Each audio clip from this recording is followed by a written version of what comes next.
নমস্কাৰ। এটা বিশেষ বিষয় লৈ এই কথাখিনি ক'ব খুজিছোঁ।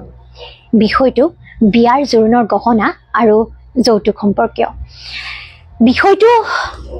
বিষয়ত মাত মতাৰ প্ৰয়োজন বুলি বহু আগতেই ভাবিছিলোঁ, কিন্তু যোৱা কিছুদিনত নিজৰ বিয়াৰ যা যোগাৰবোৰ কৰোঁতে এই প্ৰয়োজনীয়তা কিমান বেছি এইটো মৰ্মে মৰ্মে উপলব্ধি কৰিলোঁ। তথাপিতো এটা বিশেষ দিনলৈ ৰৈ যোৱাটো আটাইতকৈ শুদ্ধ হ'ব বুলি ভাবিলোঁ।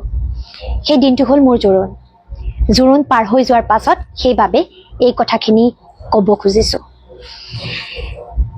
যিদিনা বিয়াৰ যা যোগাৰৰ আৰম্ভণিতেই কৈছিলোঁ যে বিয়াত দুটা বস্তু মই মানি ৰাখিব খোজোঁ। এটা হৈ গ'ল বিয়াৰ জোৰোণত মোক দৰা ঘৰৰ পৰা সোণৰ গহনা নালাগে, আৰু মই যেতিয়া দৰা ঘৰলৈ যাম তেতিয়াহ'লে মই ছোৱালীজনী যাম, আৰু যিকেইটা বস্তু মোৰ যাৱতীয় সা সামগ্ৰী মই সদায় লগতে লৈ ঘূৰি ফুৰোঁ সেইকেইটা সামগ্ৰীহে লৈ যাম। বিয়াৰ নামত ছোৱালীজনীৰ লগত অন্যান্য যাৱতীয় আচবাব সা সামগ্ৰী যিবোৰ আমি দৰা ঘৰত গৈ ছোৱালীজনীৰ প্ৰয়োজন বুলি ভাবি এক্সট্ৰাকৈ দি পঠাওঁ সেই বস্তুবোৰ লৈ নাযাওঁ।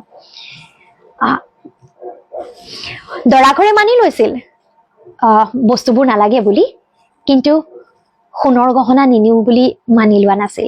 ঠিক একেদৰে মোৰ ঘৰেও মানি লৈছিল যে সোণৰ গহনা নহ'লেও হ'ব বাৰু, কিন্তু তোৰ যাৱতীয় সা সামগ্ৰীবোৰ আমি দিমেই। গতিকে আল্টিমেটলি মই যিমান সহজ বুলি ভাবিছিলোঁ আচলতে পৰিৱৰ্তন এটা অনাটো, সিমান সহজ যুঁজ এখন মোৰ বাবে হৈ থকা নাছিল। বহু সময়ত আমি এনেকুৱা কিছুমান কাম এইবাবেই কৰোঁ কাৰণ আমি ভাবোঁ মানুহে কি ক'ব। এই জোৰোণৰ দিনা দৰা ঘৰৰ মানুহবোৰ যদি আহে, ছোৱালীক যদি সোণৰ অলংকাৰ কেইপদ নিপিন্ধাই দামী দামী কাপোৰবোৰ যদি নিদিয়ে, তেতিয়াহ'লে দৰা ঘৰে ভাবে যে ছোৱালীৰ ঘৰৰ যিবোৰ মানুহ, ছোৱালীৰ গাঁও অঞ্চলৰ যিবোৰ মানুহ বহি থাকিব সেইদিনা, সেই মানুহবোৰে কি ক'ব? যিখিনি মানুহে অলংকাৰ কাপোৰ চাবলৈ আহিব তেওঁলোকেতো ঠাট্টা কৰিব, মনে মনে ফুচফুচাব, কথা পাতিব, আই ছোৱালীজনীক গহনা কেইপদো নিদিলে, সোণৰ অলংকাৰে কেইপদো নিদিলে।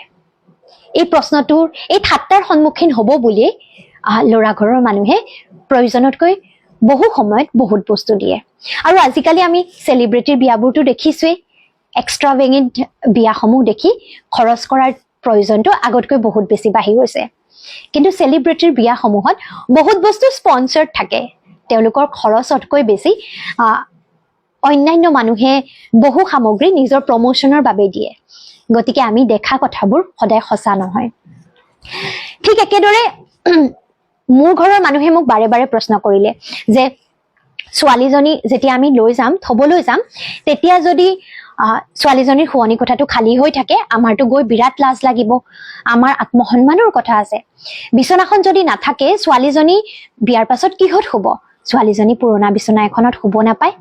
অন্ততঃ একো নহ'লেও আলনা এডাল লাগিব, একো নহ'লেও আলমিৰা এটা লাগিব, মুখ চাবলৈ নতুন আৰ্চি এখন লাগিব, বিচনা এখন লাগিব, এইখিনি বস্তুটো মিনিমাম লাগিবই।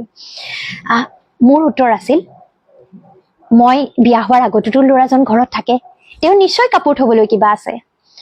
মই বিয়া হোৱাৰ আগতেতো ল'ৰাজন ঘৰখনত শুৱে, নিশ্চয় শুবলৈ বিচনাখন আছে। গতিকে মই বিয়া হোৱাৰ পাছতো তেওঁলোকে মোক যিদৰে ৰাখিব মই সেইদৰে থাকিম। বিচনা নতুনেই হওক বা পুৰণাই হওক, সেই বিচনাখনে তেওঁলোকৰ মৰম, সেই আলমাৰিটোৱে, সেই বস্তুখিনিয়ে তেওঁলোকৰ মৰম জানো নিৰ্ণয় কৰিব পাৰিব? নিজৰ ল'ৰাজন, নিজৰ ঘৰত থকা মানুহ কেইজন যিদৰে আছে, ময়োতো সেইদৰেই থাকিলেই হ'ল। তেতিয়াহে মোৰ সেইখন নিজৰ ঘৰ হ'ব। আৰু এই কথাখিনি মোৰ ঘৰৰ মানুহে আজিৰ দিনটোলৈকে আচলতে বৰ সহজভাৱে মানি লোৱা নাই। মই বহুত সহজ হ'ব বুলি ভাবিছিলোঁ, কিন্তু পিছত বুজিলোঁ যে টাউন অঞ্চলত বিয়া এখন পাতিলে হয়তো আধুনিক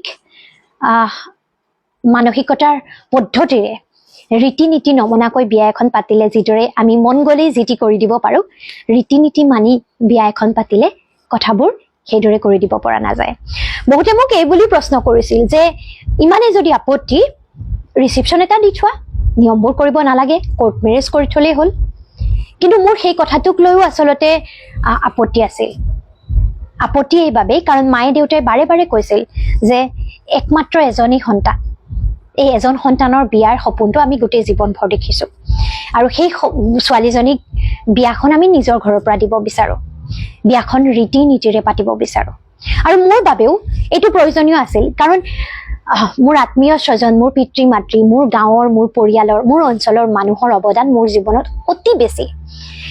যিখন গাঁৱৰ মাটি পানী ধূলিৰ লগৰ সম্পৰ্কৰে মই ডাঙৰ হৈছোঁ, যিখিনি মানুহৰ মৰম বুকুচাত গোলাই উঠি মই জীৱনৰ সৰুৰে পৰা প্ৰতিটো পদক্ষেপত আগুৱাইছোঁ, যাৰ অৱদান মোৰ জীৱনৰ প্ৰতিটো পদক্ষেপত আছে, তেওঁলোকৰ আশা ভৰসাবোৰক একাষৰীয়াকৈ থৈ মই কেৱল নিজৰ বাবে বিয়াখন ৰীতি নীতিবোৰ উলংঘা কৰি পাতিব খোজা নাছিলোঁ। মোৰ গাঁৱৰ মানুহ, মোৰ অঞ্চলৰ মানুহ, সামাজিকভাৱে সকলোকে লগত লৈ সম্পূৰ্ণ ৰীতি নীতিৰেহে মই বিয়াখন পাতিব বিচাৰিছিলোঁ। আৰু সমান্তৰালভাৱে মই কিছু অংশ পৰিৱৰ্তনো বিচাৰিছিলোঁ। সেইবাবে ৰীতি নীতি মানিও ৰীতি নীতিৰ মাজত কিছু কিছু পৰিৱৰ্তন বৰ সহজ হৈ নাথাকে। এই কথাটো বুজিবলৈ আচলতে মই প্ৰচেছটোত মাজত সোমাওঁতেহে বুজিলোঁ। আৰু যেতিয়া বুজিলোঁ, তেতিয়া মই এইটোও বুজিলোঁ যে এই কথাবোৰ কোৱাৰ প্ৰয়োজন আৰু বেছি, কাৰণ ময়ে যেতিয়া পৰা নাই, মোৰ দৰে অতি সাহসেৰে প্ৰত্যেকটো পদক্ষেপ ল'ব খোজা ছোৱালী এজনীৰ বাবে যেতিয়া এইবোৰ অতি কষ্টকৰ, মোৰ গাঁৱৰ, মোৰ অঞ্চলৰ আন 10জনী ছোৱালীৰ বাবে এই কথাবোৰ আৰু বেছি কষ্টকৰ। তেওঁলোকে হয়তো আৰু বেছি ভাবিবলগীয়া হয় যে মানুহে কি ক'ব। সেইবাবে মই এই কথাখিনি ৰাজহুৱাকৈ আজিৰ দিনটোত কোৱাটোৰ প্ৰয়োজন বুলি ভাবিছোঁ। আৰু মই যিখিনি কৰিবলৈ চেষ্টা কৰিছোঁ, যিখিনি কৰিবলৈ সক্ষম হৈছোঁ, সেইখিনি যদি মোৰ দৰে আন 10জনী ছোৱালীও কৰে, মই তেতিয়া ভাবিম যে মই কৰিব খোজা প্ৰচেষ্টাটো অন্ততঃ 1% হ'লেও শুদ্ধ হৈছে। মই কিন্তু আকৌ কওঁ, মই সম্পূৰ্ণ শুদ্ধ নহয় দেই। মই শুদ্ধ মিন্স মই সম্পূৰ্ণ সফল হ'ব পৰা নাই, কাৰণ মই ভবাৰ দৰে এপদো গহনা নিদিয়াকৈ মোক দৰা ঘৰে জোৰোণ দিয়া নাই। কিন্তু এপদো গহনা নিদিয়াৰ ঠাইত মই যিটো কথা কৈছিলোঁ যে সোণৰ নেকলেছডালৰ ঠাইত অসমীয়া গহনা দিলেওতো চলে, কিছু কথা তেওঁলোকেও মানি ল'লে। সেই কথাটোত মই সুখী। মই বাৰে বাৰে ক'ব খুজিছিলোঁ মোৰ ঘৰৰ মানুহবোৰক যে যিখন ঘৰলৈ বিয়া হ'ম, যিজন ল'ৰালৈ বিয়া হ'ম, তেওঁলোকৰ মোৰ প্ৰতি থকা মৰমবোৰ কেতিয়াও গহনাৰ চাইজেৰে, গহনাত থকা সোণৰ পৰিমাণেৰে জুখিব নোৱাৰি, কাপোৰৰ দামেৰে জুখিব নোৱাৰি। প্ৰয়োজনত মোৰ বিয়াৰ কাপোৰ মই নিজেও কিনিছোঁ। মই মোৰ বিয়াত পিন্ধিব লগা 2-এডাল গহনা মই নিজৰ টকাৰেও কিনিছোঁ। পিন্ধিবই যদি লাগে, ছোৱালীজনী ধুনীয়াকৈ ওলাবই লাগে, যিখিনি সামগ্ৰী মোৰ মন যায় মই নিজেওতো খৰচ কৰি ল'ব পাৰোঁ, তাৰ বাবে সিমানখিনি উপাৰ্জনটো মোৰ আছে। আৰু একেদৰে মই মোৰ পিতৃ মাতৃক এই কথাও কৈছোঁ যে বিয়াৰ পাছত যিখিনি বস্তু লাগিব, যিখিনি নহ'লে ছোৱালীজনী কেনেকৈ শুব, কিহত থাকিব বুলি তোমালোকে ভাবিছা, সেইখিনি বস্তু মই নিজেও প্ৰয়োজন হ'লে যোগাৰ কৰি ল'ম, কাৰণ সেইখন ঘৰটো মোৰেই ঘৰ। মোৰ ঘৰখনৰ বাবে প্ৰয়োজনীয় সামগ্ৰী কেইপদ মই নিশ্চয় যোগাৰ কৰি ল'ব পাৰিম। বহুতে মোক এই কথাও তাৰ পাছত কৈছে, তোমাৰ চাকৰি আছে, তোমাৰ আত্মবিশ্বাস আছে, তুমি পাৰিবা। সকলোৰেতো চাকৰি নাথাকে, সকলোৰে সেই আত্মবিশ্বাসো নাথাকে, সকলোৱে নোৱাৰে। সেই নোৱাৰা ছোৱালীবোৰৰ বাবে বিচনা এখনৰ প্ৰয়োজনটো পিতৃ মাতৃয়ে গোটাই দিব লাগিব, প্ৰয়োজনীয় আচবাব কেইটাতো দি পঠাব লাগিব। মোৰ সেইসকল পিতৃ মাতৃলৈ এটাই প্ৰশ্ন, ছোৱালীজনীৰ প্ৰয়োজনীয় সা সামগ্ৰীবোৰ আমি বিয়াতেই গোটাই দিব লাগিব বুলি কিয় ভাবোঁ? আমি কিয় এইটো নাভাবোঁ যে ছোৱালীজনীয়ে বিয়াৰ আগতেই যদি স্বাৱলম্বী হয়, বিয়াৰ নামত গোটাই দিব লগা বিচনাখনৰ খৰচেৰে আমি যদি ছোৱালীজনীক স্বাৱলম্বী হোৱাত সহায় কৰোঁ? সকলোৱে যে চাকৰি কৰিব বিচাৰিব বা সকলোৱে চাকৰি কৰিব পাৰিব তেনে কোনো কথা নাই। বহুতে নিজৰ স্বাধীনতা ৰাখিও নিজেই স্বাৱলম্বী হ'ব বিচাৰে। বহুতে বিচাৰে যে তেওঁ ব্যৱসায় এটা কৰিব। আজিকালি ছোৱালীবোৰে নিজৰ উপাৰ্জন নিজেই কৰিবলৈ লৈছে। নিজৰ চলা ফুৰাৰ খৰচটো আনৰ ওচৰত হাত পাতি থাকিবলৈ আজিকালি ছোৱালীবোৰ নিবিচাৰে। কোনোবাই মেকআপ আৰ্টিষ্টৰ কাম কৰে, কোনোবাই নিজৰ ঘৰতে অনলাইন মাৰ্কেট খুলি লৈছে, গহনা বিকে, কাপোৰ বিকে, কোনোবাই কেক বনায়, কোনোবাই আচাৰ বনায়, কোনোবাই অনলাইন টিফিন ছাৰ্ভিচ দিয়ে, কোনোবাই কাপোৰ চিলাই কৰে, কোনোবাই ডাঙৰ ডাঙৰ ডিজাইনাৰ, সকলোৱে বহুত ধুনীয়া ধুনীয়া বিজনেছ কৰে। আৰু যিসকলে কৰা নাই তেওঁলোকেও ভাবে যে সামাজিক মাধ্যমৰ সহায়ত আন কিবা উপায়েৰে তেওঁলোকৰ নিজৰ উপাৰ্জন কৰিব। এই যে ছোৱালীজনীয়ে নিজেই স্বাৱলম্বী হ'ম বুলি আশা কৰি থাকে, সেই স্বাৱলম্বিতাটোৰ ক্ষেত্ৰত যদি পিতৃ মাতৃয়ে গোটাই থকা টকাৰ কিছু অংশ ছোৱালীজনীক দি সহায় কৰে তেতিয়াহ'লে ছোৱালীজনী কিহত হ'ব কেনেদৰে থাকিব বিয়াৰ পাছত কষ্ট পাব নেকি এই প্ৰশ্নটো ভাবি বিয়াৰ সময়ত পিতৃ-মাতৃ বিব্ৰত হ'ব লগা নহয় কাৰণ পিতৃ-মাতৃৰ এইটো আত্মবিশ্বাস তেতিয়া নিশ্চয় থাকিব যে ছোৱালীজনীয়ে নিজৰ যি প্ৰয়োজনীয় বস্তু কেইটা থাকিব বিয়াৰ পাছত গোটাই ল'ব পাৰিব কষ্ট নোপোৱাকৈ চলিব পাৰিব গতিকে মই ভাবো যে বিয়াত কি দিম এই প্ৰশ্নটোৰ উত্তৰ ভবাতকৈ ছোৱালীজনীক কেনেদৰে স্বাৱলম্বী কৰিম এই প্ৰশ্নটোৰ উত্তৰ বিয়াৰ আগত ভবাটোহে আজিৰ দিনটোত বেছি প্ৰাসংগিক কাৰণ আমি প্ৰায় দেখিছো বিয়াত খুব সুন্দৰকৈ বিয়াখন হৈ যোৱাৰ পাছতো ছোৱালীজনী বহু সময়ত সুখত নাথাকে এনে ঘটনা বৰ্তমানো আমি দেখি আছো য'ত সকলো আশা ভৰসা শেষ কৰি ছোৱালীয়ে নিজৰ জীৱনো হেৰুৱাব লগা হয় বিয়াত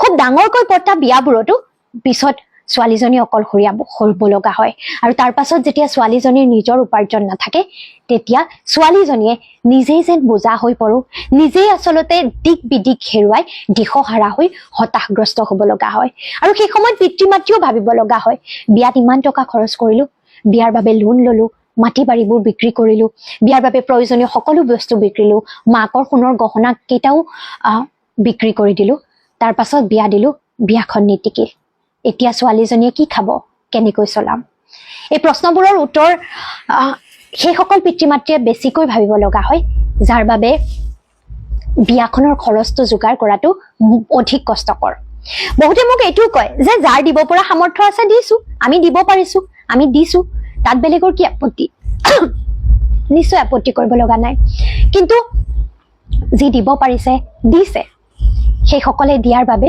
যিসকলে দিব পৰা নাই তেওঁলোকৰ ওপৰত এটা মানসিক চাপ উৎপন্ন হয় সামাজিক মাধ্যমত সততে দেখি থকা ফটোবোৰে আজিকালি ছোৱালীৰ মনবোৰতো এটা প্ৰেছাৰ ক্ৰিয়েট কৰে সেলিব্ৰিটিৰ বিয়াবোৰৰ কথাটো ইতিমধ্যে কৈছো গতিকে যিসকলে দিব পাৰিছে দিয়ে বাবে যিসকলে দিব নোৱাৰে তেওঁলোকে নিজৰ সমস্ত জীৱনৰ উপাৰ্জন খৰচ কৰি নিজৰ সন্তানৰ বিয়াৰ আয়োজন কৰে আৰু তাৰ পাছত ধাৰে ঋণে পুতকৈ বিয়াত পাছৰ জীৱন চোৱা কষ্টত কটাব লগা হয় তাৰোপৰি যি লোন লয় বহু সময়ত পিতৃ-মাতৃয়ে লোন লোৱাৰ ফলত ৰিটায়াৰমেণ্টৰ টকা সমগ্ৰ খৰচ কৰাৰ পাছত বেমাৰ আজাৰ এটা হ'লেও তেওঁলোকে আচলতে দেখুৱাবলৈ ডক্টৰৰ ওচৰলৈ যাবলৈ টকা নাথাকে বহু সময়ত সেই লোনৰ ধাৰ মাৰোতে বিয়া হোৱা দুয়োজন আচলতে ব্যক্তি লগতে তেওঁৰ পৰিয়াল খুব কষ্টত দিন কটাব লগা হয় গতিকে বিয়াখন কেনেকৈ পাতি টকা খৰচ কৰিম তাতকৈ বিয়াৰ পাছৰ জীৱনটো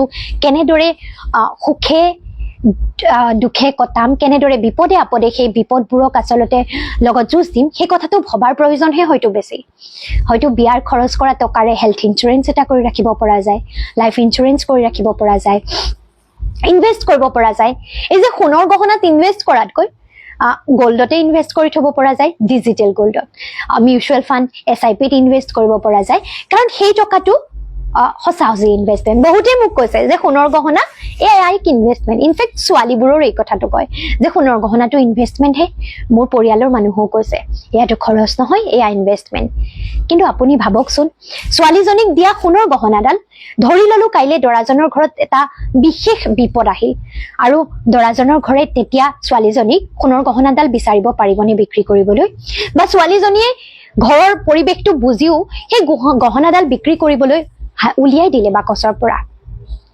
দৰা ঘৰৰ মানুহে বিক্ৰী কৰিব পাৰিবনে আৰু যদি বিক্ৰী কৰেও সেইসকল মানুহ যিসকল মানুহে কি কবৰ ভয়ত ইমান বস্তু দিয়া যায় সেইসকল মানুহে তেতিয়াও জানো নকব ওৰাম বিয়াত ছোৱালীজনীক দিয়া গহনা কেইপদো বেছি দিলে তেওঁলোকে সেয়াও এক অত্যাচাৰ বুলিয়েই যেন বৰ্ণনা কৰা হ'ব লাগিলে সেই খৰচটো ছোৱালীজনীয়ে নিজ ইচ্ছাৰেই নকৰক কিয় তাকো লৈ কোনোবাই ফুসফুসে আলোচনাটো নিশ্চয় কৰিব গতিকে সেয়া ইনভেষ্টমেণ্ট হয় জানো যি ইনভেষ্টমেণ্ট বিপদৰ সময়ত ব্যৱহাৰেই কৰিব নোৱাৰি সেই ইনভেষ্টমেণ্ট প্ৰয়োজনতকৈ অধিক কৰাৰ প্ৰয়োজনেই বাকী নিশ্চয় দিব পৰাখিনি বহুতে দিবই পাৰে কিন্তু দিব নোৱাৰাকৈ কুঙা হোৱাতকৈ দিয়াতকৈ আজিকালি মানুহক দেখুৱাবলৈ ইমান ধুনীয়া ধুনীয়া অসমীয়া গহনা আছে এই ইমান ধুনীয়া ধুনীয়া আচলতে সোণৰ দৰে একে গহনা কিনিবলৈ পোৱা যায় ৰূপত সোণপানী চৰোৱা তামত সোণপানী চৰোৱা গতিকে বিয়াখনত যদি ছোৱালীজনীৰ ডিঙিটো খালিয়েই থাকিব নালাগে, দেখিবলৈ ধুনীয়াই হ'ব লাগে, আমিতো অসমীয়া গহনাবোৰো পিন্ধিব পাৰোঁ। আৰু যদি বিয়াৰ পাছত ছোৱালীজনীৰ মনেই যায়, নিজ ইচ্ছাৰে তেওঁ নিজৰ উপাৰ্জনেৰে, কেতিয়াবা দুয়োজনৰ উপাৰ্জনেৰে কিনিবই পাৰে, বা নিজ ইচ্ছাৰে কেতিয়াবা স্বামীও বিয়াৰ পাছত পত্নীগৰাকীক মৰমত কিবা এটা দুটা বস্তু দিবওতো পাৰে, কিন্তু সেয়া সামাজিক ভয়ত নিশ্চয় দিয়া নহয়। ঠিক একেদৰে ল'ৰাজনৰ যদি ছোৱালীৰ পৰিয়ালক এই বিশ্বাস দিয়াব পাৰে, বা ল'ৰাজনৰ পৰিয়ালে যদি ক'ব পাৰে যে ছোৱালীজনী বিয়াৰ পাছত আমাৰ ঘৰখনৰ মানুহবোৰ আমি যিদৰে থাকোঁ ছোৱালীজনীকো তেনেদৰে ৰাখিম, ছোৱালীজনী কিহত খাব, কিহত শুব, ক'ত কাপোৰ থ'ব, ক'ত মুখ চাব, এইবোৰ কথা আপোনালোকে ভাবি ভয় খাই থাকিব নালাগে। তাই আমাৰ পৰিয়ালৰ এটা অংশ, গতিকে পৰিয়ালৰ বাকীসকলে যিখিনি অভাৱ অভিযোগ অনুভৱ নকৰে, তাইকো আমি সেই অভাৱ অভিযোগ অনুভৱ কৰিবলৈ নিদিওঁ। ছোৱালীজনীয়ে যদি নিজেই বিয়াখন ঠিক কৰে, ভাল পোৱাৰ সম্পৰ্ক হয়, তেতিয়াহ'লে ছোৱালীজনীয়ে পিতৃ মাতৃক যদি ক'ব পাৰে যে মই এনে এজন ল'ৰালৈ বিয়া হৈছোঁ যি মোৰ সপোনবোৰক বুজে, যি মোৰ ভৱিষ্যতে কৰা আশা সপোনবোৰ পূৰণ কৰাত, সেই সপোনবোৰ সফল কৰাত মোৰ দৰেই সমানেই অংশীদাৰ হ'ব। তেওঁৰ মৰম ভাল পোৱাবোৰ সোণৰ গহনা, অলংকাৰ পৰিমাণ আৰু কাপোৰৰ দামেৰে নুজুখিবা। তেওঁ মোক কিমান সন্মান কৰিব, মোক জীৱনৰ বাটত আগবাঢ়ি যোৱাত কিদৰে সহায় কৰিব, মোৰ সপোনবোৰ সফল কৰাত তেওঁৰ কিমান অংশীদাৰিত্ব থাকিব, এই কথাবোৰেৰেহে তেওঁৰ মোৰ প্ৰতি থকা ভাল পোৱা, মৰম আৰু দায়বদ্ধতাবোৰ জুখিবা। যদি বিয়াখন ঘৰৰ পৰা ঠিক কৰা বিয়া হয়, মই ভাবোঁ দুয়োটা পৰিয়ালে এই কথাবোৰতো আলোচনাও কৰি ল'ব পাৰে, বা ল'ৰা ছোৱালী দুয়োজনে যদি এই কথাখিনি বিশ্বাস কৰে, তেওঁলোকে পিতৃ মাতৃক এই কথাবোৰ আলোচনা কৰিবলৈ নিশ্চয় বাধ্য কৰিব পাৰে।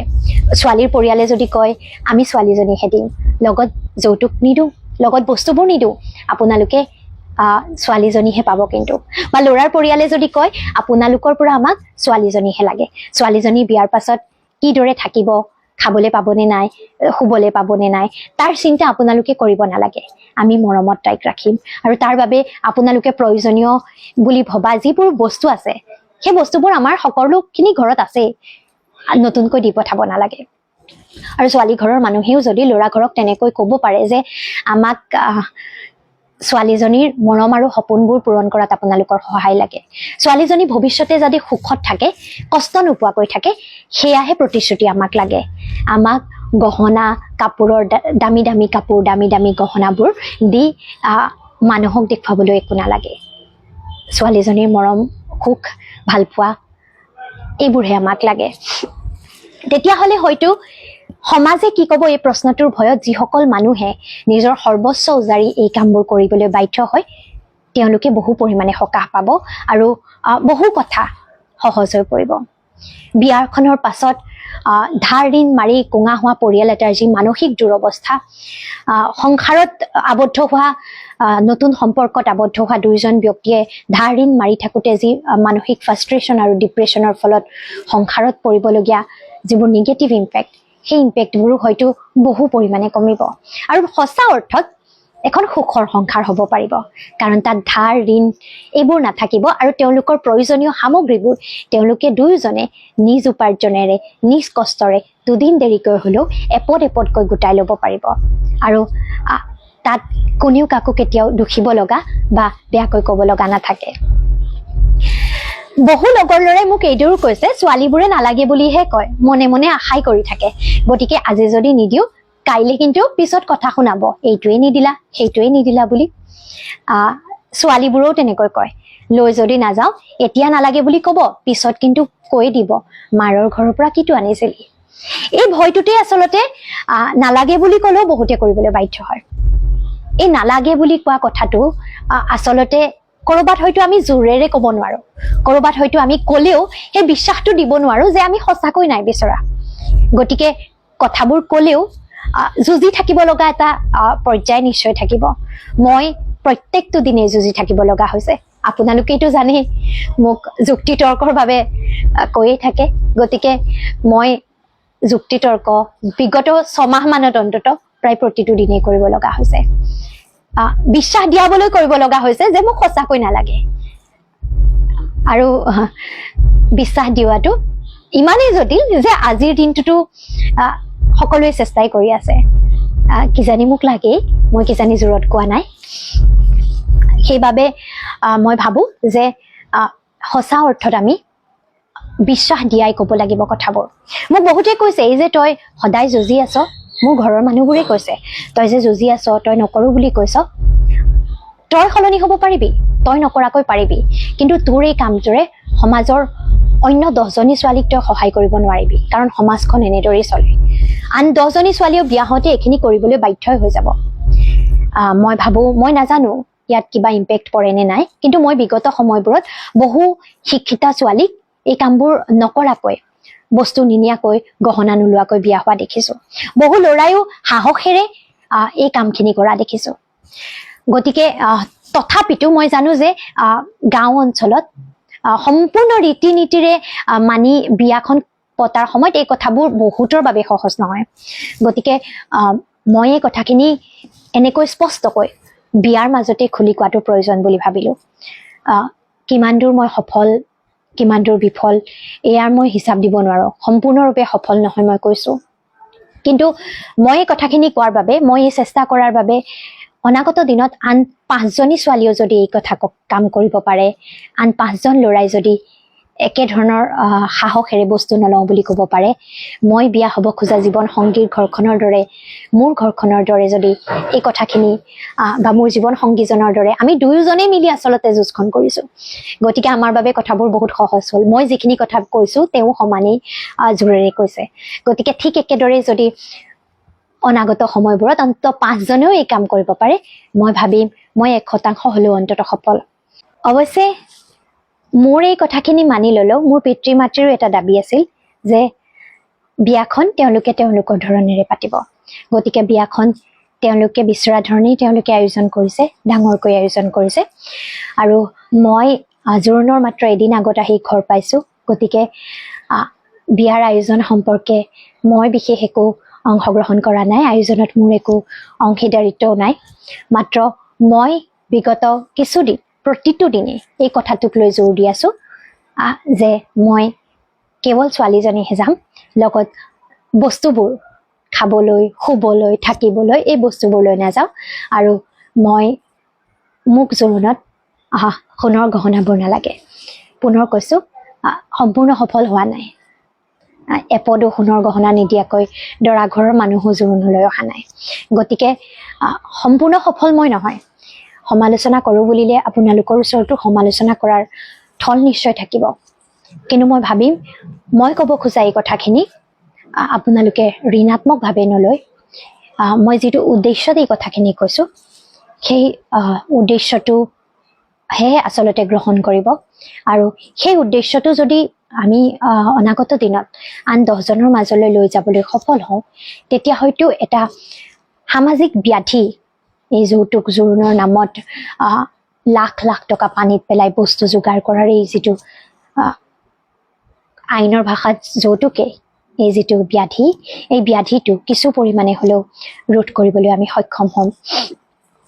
বাকী অনাগত দিনত মোৰ যুগ্ম জীৱন, অনাগত সময়বোৰ যাতে সুখৰ হয়, মই বিচৰা ধৰণৰ হয়, আৰু মোৰ জীৱনৰ সপোনবোৰ যাতে সফল হয়, তাৰ বাবে আশীৰ্বাদ কৰিব বুলি আশাবাদী।